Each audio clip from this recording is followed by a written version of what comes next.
perguntar das eleições para a presidência da Câmara e do Senado. Quem é o seu candidato no Senado para presidir a casa e quem é o seu candidato na Câmara para presidir, ou candidata para presidir a Câmara? Começando pela Câmara, o presidente Bolsonaro já publicamente se manifestou, ele fica aguardando uma posição do atual presidente, o Arthur Lira, que é um aliado nosso. E fica ali aquilo, a gente não sabe se vai ser o Omar, se vai ser o Hugo Mota, hoje um está na frente, ontem o outro está mais na frente. E também tem que ouvir a bancada de deputados federais, né? Essa é uma decisão que não vai ser um senador que vai se meter ou que vai orientar, eu posso dar minha opinião, mas quem vai decidir vai ser o presidente Bolsonaro junto com a bancada de deputados federais. Então isso está muito em aberto de verdade, isso está em aberto ainda. Eu não acho que o Omar Nascimento, por exemplo, está fora do páreo.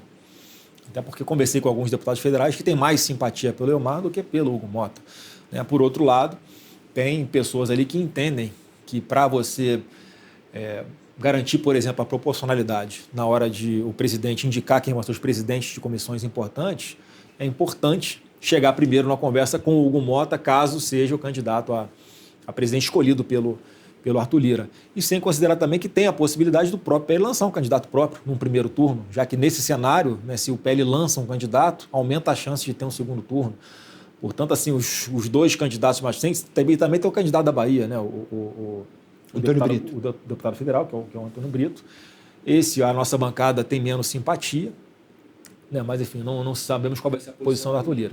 Então, está muito em aberto ainda na Câmara dos Deputados. Mas não, então, pelo que eu entendi, não necessariamente vocês vão com o Arthur Lira também. Não, quer dizer, se o Arthur Lira decidir por um nome e o PL decidir lançar um outro nome... Eu acho que sim. Quando o Arthur Lira decidir, em tese, né, vai ser o nome que o presidente Bolsonaro vai defender para dentro da bancada e tentar convencer que é a melhor escolha, né, para a bancada. Porque, mais uma vez, o Guilherme, é óbvio que o 90% da bancada do PL segue ali, tem uma liderança que é o presidente Bolsonaro.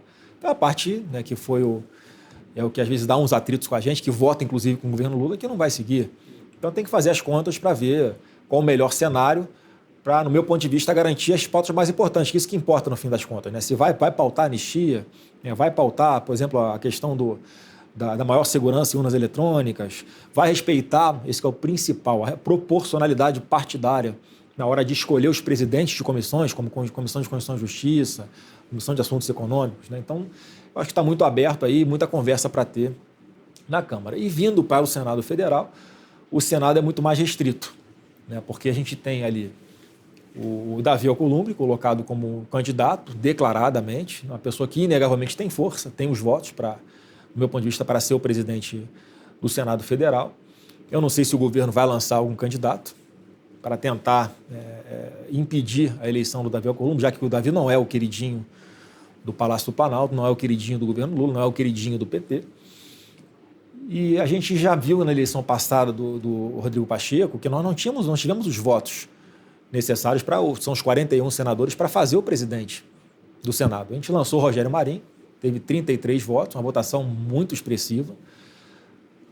Se elege o Rodrigo Pacheco, não respeita a proporcionalidade partidária, simplesmente ali nos coloca alijados de participação em presidências de comissões importantes, né? A Comissão de Constituição e Justiça que pauta um monte de assunto importante para o Brasil, né? Faz sabatina de ministro do Supremo. É a Comissão de Assuntos Econômicos que pauta, por exemplo, quando vai se dar a sabatina do presidente do Banco Central, que aconteceu ontem. Então, não é fisiologismo por cargos, é garantir que nós temos a participação proporcional. Se o PL tem a maior bancada, vai ser o primeiro a escolher uma comissão. É isso que a gente pede. Então, não sei, para concluir, no Senado Federal, como a gente entende que, né, se nós não conseguimos ali ir para dentro de conseguir a eleição do Rogério Marinho contra o Pacheco, contra o Davi, em tese isso é muito mais difícil, porque ele é uma pessoa muito mais articulada e com muito mais apoio do que o Pacheco tinha. E fazendo aqui, não só por exclusão, mas eu também quero fazer aqui sempre um elogio ao Davi Alcolumbre, porque pode ter vários defeitos, mas sem dúvida alguma, Guilherme, o Davi Alcolumbre foi um grande presidente do Senado para nós, enquanto o presidente Bolsonaro estava na cadeira. Vocês vão lembrar, com o Davi Alcolumbre, nós aprovamos a reforma da Previdência, a autonomia do Banco Central, lei de liberdade econômica, nós tínhamos uma governabilidade boa no Senado, né, e nos ajudava, inclusive, na Câmara também. Então, o Davi é um animal político, no bom sentido, que não enxergo ele como sendo um cara de esquerda. Eu enxergo ele como um cara pragmático, né, que é muito moldado ali pela realidade do seu estado no Amapá, o que os eleitores exigem dele, de levar muita obra, de levar muito recurso. Então ele norteia o mandato dele por isso, mas é uma pessoa que eu não tenho dúvida alguma que não vai promover perseguições, que estaria nos ajudando ali a aprovar medidas como a anistia, né, como a questão do voto impresso também. Eu acho que é uma coisa que ele já se manifestou favoravelmente lá atrás para dar mais segurança para as eleições de 26, para que não ocorra toda essa desconfiança que aconteceu da parte considerável da população. E o caminho não é, olha, eu te garanto que a urna é segura, que não tem nada. Não é assim. O eleitor precisa ser convencido. Já houve eleições em países democráticos como a Alemanha que foram anuladas porque tinha essa desconfiança do eleitor médio, que eles chamam, né?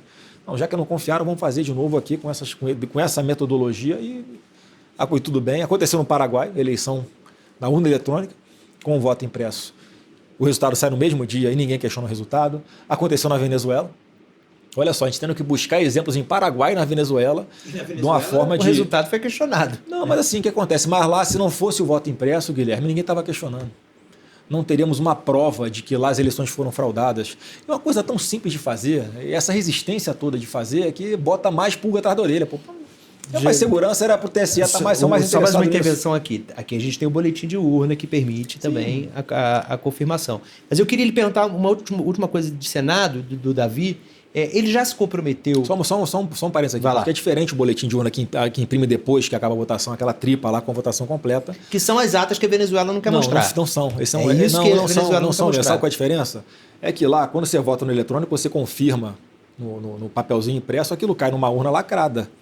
Aí depois você confere 1 a 1, você conta no papel 1 a 1 para ver se bate com o que foi naquela tripinha. Então, mas o que o Maduro não quer mostrar não é nem isso. O Maduro não quer mostrar o equivalente ao boletim, mas que são as as atas lá são feitas com a fiscalização dos partidos que concorreram, contando 1 a 1 na zona eleitoral. E aqui a gente pode fazer a fiscalização com o boletim da urna. Não, aí você não faz a fiscalização igual, porque você não consegue contar 1 a 1, você conta a urna inteira.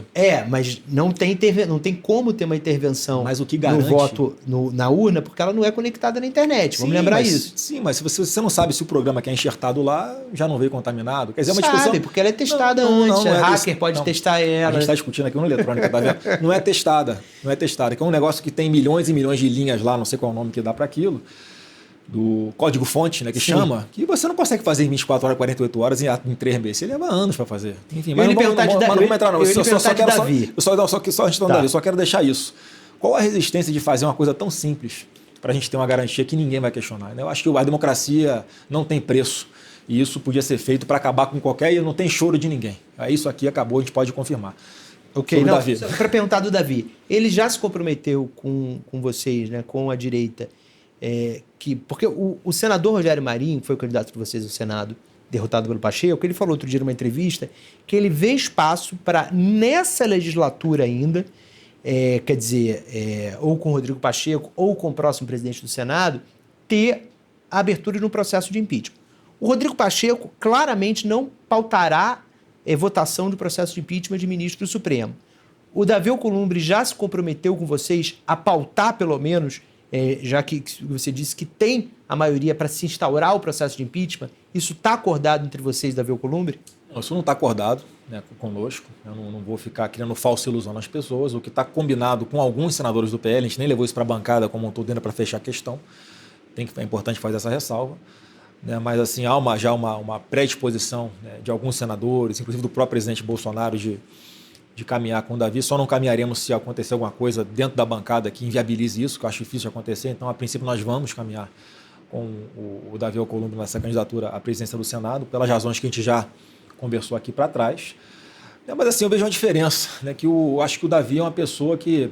O Rodrigo Pacheco está cometendo um erro crucial, né, de querer blindar por blindar um ministro do Supremo, sabendo que há razões para se fazer um impeachment de ministro por culpa dele, o ministro que errou, não fomos nós. Né? Ninguém fala com alegria, ninguém defende com alegria impeachment de ministro do Supremo, mas é uma realidade em função da dinâmica como as coisas acontecem e da não reação do próprio Supremo.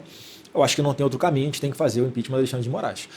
Agora, o Davi Alcolumbre é uma pessoa que ele tem ali uma predisposição maior, o Guilherme, de levar os anseios aqui de uma parte do Senado Federal, uma defesa institucional do Senado Federal, já que o Alexandre de Moraes ele dilacerou uma parte de mandatos de senadores. Olha o que fez com o Marcos Duval. Se entrar no mérito, deixou o cara sem rede social, que é uma extensão do seu mandato, aplicou multa, censura, busca e apreensão no gabinete. Enfim, o Alexandre de Moraes fez isso de uma forma completamente absurda. Mais uma vez, se entrar no mérito do que ele fez. Acho que ele foi injustiçado, foi perseguido. Então, olha, o Davi, eu acho que tem um perfil diferente, Guilherme, de pegar uma situação como essa e ir lá no Alexandre, olha, você não pode fazer isso, você desmoraliza o senador da República, né? Você desmoraliza institucionalmente o Senado Federal. Todo mundo ali teve voto, né, para defender o que defende. Você pode não gostar, mas teve voto.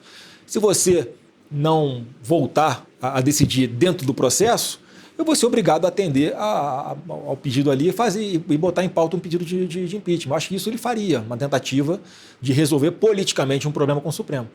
Então, olha só, olha como é que eu te conto com naturalidade, Guilherme, como é que a política interfere no Supremo hoje. E não era para ser assim, mas é a realidade que está acontecendo. Então, nesse aspecto, né, não há um compromisso do Davi de fazer isso, mas eu acho que o Davi seria uma pessoa que trabalharia incansavelmente para que isso tudo voltasse mais à normalidade do que faz o Pacheco hoje, porque eu me coloco no lugar do Pacheco. Deve ser muito ruim ele não conseguir um lugar público, né, sem ser hostilizado. E eu já falei isso para ele, falei, presidente, não é o Bolsonaro incentivando isso. As suas decisões aqui, uma parte da população enxerga, tem uma indignação e se acha no direito de ir, enfim, afrontá-lo, que eu acho errado fazer isso também. Mas a gente não tem controle sobre isso, que é o que eu quero dizer. Ninguém incentiva, vai lá encher o saco do Pacheco. Não tem da nossa parte, né, nenhum incentivo a isso, pelo contrário. Inclusive aqui é mais um momento que eu falo que isso é errado, não devia ser feito. Mas assim, ele virou refém das posturas dele. Ele acha que é merecido o que o Bolsonaro está passando, é merecido o que alguns parlamentares bolsonaristas estão passando. Então, é o que eu acho, é a percepção que eu tenho do que passa na cabeça dele. Eu acho um equívoco, porque ele, na qualidade de presidente do Senado, tinha que fazer a defesa da instituição e dos mandatos dos senadores, né? Mas, enfim, ainda tem mais alguns meses de mandato dele. Vamos ver se ele, enfim, em algum momento entende a importância que ele tem de normalizar o Brasil, né, de trazer o Brasil de novo para focar nos problemas reais da população, não ficar nessas brigas. E, de uma vez por todas, despolitizar as decisões de alguns ministros do Supremo, como faz o Alexandre de Moraes. Esse é um papel importante do Senado, do presidente do Senado Federal, e eu acho que o Davi tem uma capacidade, assim, uma motivação maior de fazer do que tem o Pacheco. Flávio, você emagreceu, né? Você